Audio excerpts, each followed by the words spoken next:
Bien, vamos a hablar a continuación de las propiedades físicas de las sustancias covalentes moleculares. Las sustancias covalentes moleculares, como ya hemos indicado anteriormente, están formadas por moléculas independientes. Estas moléculas establecen entre sí unas fuerzas débiles que reciben el nombre de fuerzas intermoleculares y que son mucho más débiles que los propios enlaces covalentes que mantienen unidos los átomos. Por ejemplo, si consideramos el caso de la molécula de hidrógeno H2, que es un gas a temperatura ambiente, el hidrógeno. Cada hidrógeno tendrá un único electrón de valencia y por tanto se unen formando un enlace simple de tipo sigma. También podemos dibujarlo de esta forma, con esta otra estructura de Lewis. Bueno, esto sería el hidrógeno. Entonces, una molécula de hidrógeno tiene un enlace covalente, sigma, con una fuerza de 435 kilojulios partido mol. Es una energía bastante elevada. Mientras que, si consideramos las fuerzas intermoleculares que unen las diferentes moléculas de hidrógeno, si tenemos aquí una molécula de hidrógeno que establece una cierta fuerza intermolecular con otra molécula de hidrógeno, esta fuerza intermolecular de aquí es únicamente de 1 kilojulio partido mol. De esta forma nos podemos hacer a la idea de que sí hay una cierta fuerza que une las moléculas de hidrógeno, pero en comparación con lo que es el propio enlace covalente es muy débil. Bueno, entonces, estas fuerzas intermoleculares, el hecho de que sean tan débiles, va a condicionar los puntos de fusión y ebullición de las sustancias covalentes moleculares. Cuanto más fuertes sean las fuerzas intermoleculares, más difíciles serán de evaporar o de fundir estos compuestos, porque tendremos que aportar un mayor valor de energía, una mayor temperatura, para lograr separar las moléculas. ¿Y de qué va a depender la fortaleza de las fuerzas intermoleculares? Pues esencialmente van a depender de dos cosas.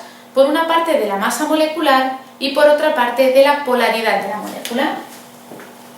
Por tanto, las fuerzas intermoleculares, a pesar de ser débiles en general, pueden variar. ¿En función de qué? Pues en función de la masa molecular del compuesto covalente y en función de la polaridad de la molécula.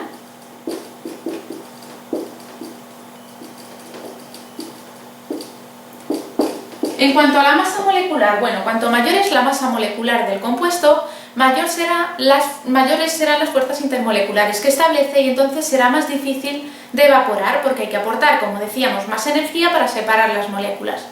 Esto a pesar de que sean moléculas con una estructura muy parecida. Por ejemplo, si consideramos el caso de los halógenos, flúor, cloro, bromo, yodo, sus gases, sus compuestos diatómicos, F2, Cl2, etc., tienen diferentes estados de agregación. Por ejemplo, el F2 y el Cl2 a temperatura ambiente son gases. El bromo, que ya tiene una masa molecular un poquito más grande, el Br2, a temperatura ambiente es un líquido. Mientras que el yodo, el I2, que tiene la mayor masa molecular de todos, a temperatura ambiente es un sólido. El motivo por el cual a mayor masa molecular tenemos mayores fuerzas intermoleculares lo vamos a ver con mayor detenimiento en este apartado, en el apartado de fuerzas intermoleculares. Ahora pasaremos a la polaridad molecular. Bueno, sabemos que hay moléculas covalentes que son apolares y moléculas covalentes que son polares. Cuanto mayor sea la polaridad de una molécula, mayores serán las fuerzas intermoleculares porque se forman dipolos. Estos dipolos se atraen electrostáticamente y después cuesta más separarlos, con lo cual vamos a tener que aportar una mayor temperatura para lograr que las moléculas se separen. Por tanto, a mayor polaridad,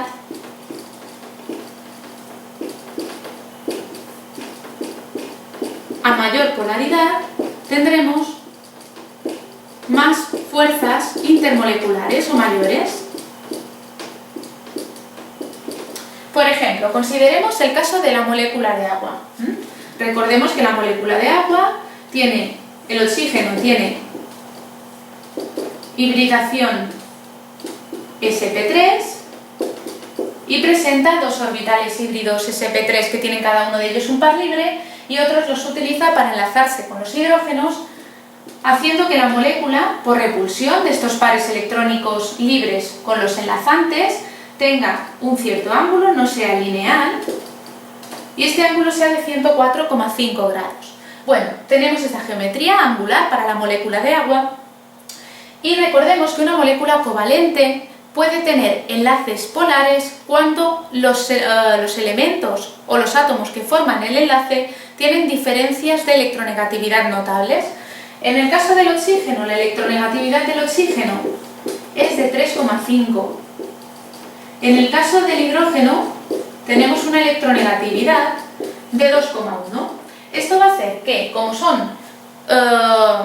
como presentan electronegatividades muy diferentes, los enlaces oxígeno-hidrógeno sean polares, es decir, tendrán un momento dipolar permanente. Un momento dipolar orientado hacia el oxígeno. Y aquí lo mismo, un momento dipolar orientado hacia el oxígeno. Puesto que la molécula globalmente como la molécula no es lineal, estos momentos dipolares de cada uno de los enlaces covalentes no se pueden anular, de forma que tendremos un momento dipolar total, que será suma de los momentos dipolares de cada uno de los enlaces. ¿Qué quiere decir esto? Pues que el oxígeno atrae hacia sí los electrones de los enlaces con un poquito más de fuerza, y el oxígeno en la molécula de agua va a quedar con una densidad de carga negativa. Va a haber una asimetría en la distribución de las cargas y va a estar un poquito más la nube electrónica más cerca del oxígeno. Mientras que, por el contrario, los hidrógenos adquirirán una densidad de carga positiva. ¿Esto qué va a hacer? Va a hacer que la molécula de agua globalmente sea un dipolo. Lo podemos dibujar así: una zona negativa y una zona positiva. Esto es un dipolo. Entonces, ¿qué sucede? Que las moléculas de agua entre sí tendrán una atracción electrostática entre la zona negativa de una molécula de agua y la zona positiva de otra, y así sucesivamente. Estas moléculas de agua se pueden sentir atraídas por unas fuerzas intermoleculares que van a hacer que cueste más separar las moléculas de agua y, por tanto, que tengamos que dar una mayor temperatura para separarlas. De hecho, el agua, por ser una molécula bastante polar, a temperatura ambiente no es gaseosa, sino que es un líquido a temperatura ambiente. Así, como vemos, la polaridad molecular también está influyendo bastante en la intensidad de las fuerzas intermoleculares que se dan en las sustancias covalentes moleculares. Además de esta polaridad molecular, también depende la solubilidad de los compuestos, de forma que una sustancia covalente molecular que sea polar será soluble en disolventes también polares, mientras que una sustancia covalente molecular que sea apolar será soluble en disolventes apolares. Así pues, dicho esto, vamos a resumir cuáles serán las propiedades genéricas de estas sustancias covalentes moleculares. La primera es que están formadas por moléculas individuales unidas entre sí por fuerzas intermoleculares. La segunda, que los estados de agregación van a ser gaseosos, líquidos o sólidos dependiendo de la intensidad de dichas fuerzas intermoleculares, pero en todo caso o de forma general tienen puntos de fusión y de ebullición bajos. La cuarta propiedad que podemos decir es en cuanto a la solubilidad. Las sustancias covalentes moleculares polares son solubles en disolventes polares, como puede ser el agua, y las sustancias covalentes moleculares apolares son solubles en disolventes apolares, como puede ser el benceno o el hexano. Y por último, hablaremos de la conductividad eléctrica. Son sustancias que no conducen la corriente eléctrica porque los electrones están muy localizados. Tenemos moléculas independientes y en estas circunstancias es muy difícil que haya una libertad de movimiento para los electrones. Únicamente conducirán la corriente eléctrica las sustancias covalentes moleculares polares, muy polares, disueltas en agua, siempre y cuando se disocien como electrolitos. Es decir, por ejemplo, el cloruro de hidrógeno, cuando nosotros lo ponemos en agua, se disocia como iones, los iones H+ y Cl-. Y en estas circunstancias ya no lo llamamos cloruro de hidrógeno, sino que lo llamamos ácido clorhídrico cuando está disuelto en agua. Y como es un electrolito que se disocia dando iones, En este caso sí que conduce la corriente eléctrica. Es la única posibilidad de que las sustancias covalentes moleculares sean conductoras de la electricidad. Y estas serían las propiedades de estas sustancias covalentes moleculares. A continuación vamos a ver las propiedades que presentan las otras sustancias covalentes, que son las redes covalentes. Veremos que son prácticamente opuestas a las de estas sustancias covalentes moleculares.